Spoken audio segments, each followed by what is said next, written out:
let's talk about the payment processors. This is something I wanted to talk about for a while, but because my ass is lazy, I haven't really gotten around to it.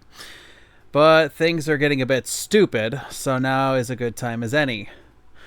Remember when they came for the bigots and we said nothing, for we were not bigots? Almost 10 years ago, Visa and MasterCard started debanking people who had what some people claim to be harmful opinions. Didn't like Sargon calling white people the N-word? No Patreon for him. Is that Gavin McGinnis starting a hate group? Well, he isn't allowed to start a business and collect money by any digital means. Nick Fuentes, well, he is a piece of shit, though.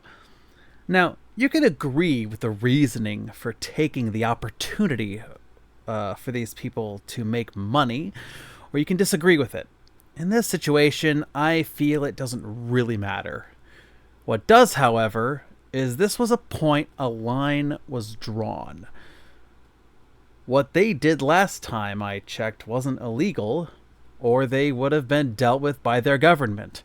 However, they were judged and punished by taking the ability of making money by normal means, by the very same payment processors we use on a daily basis, and I do mean all of us. Hardly anyone uses cash as a primary means of paying for goods and services, and in some cases, cash isn't accepted as a form of payment. So, this was the line established all those years ago. However, that line has been recently moved when the very same processors were convinced by the group Collective Shout to pressure Steam to take out a slew of video games or face the consequences of not being able to take money from paying customers. Now, these games, while some deem disgusting and immoral, and I myself have no interest in them, were not breaking any laws. They were adult games, advertised as such, and only allowed to be purchased by adults.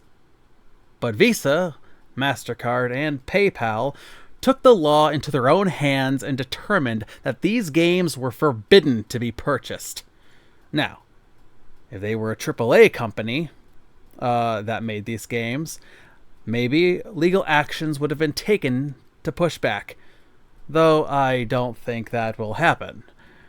I do find it funny, though, that they are turning a blind eye to Roblox and its endless slew of Diddy Party games and child predators mingling with 50-plus million children playing.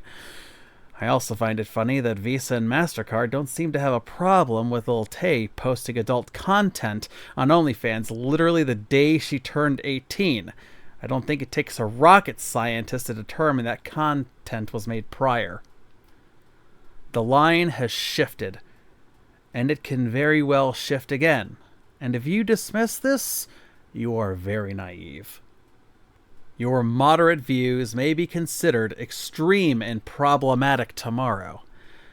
And even if no laws were broken, you may wake up to a letter, email, or notification that your bank, your crypto accounts, or your shopping accounts were suspended pending further review due to the actions that they do not agree with.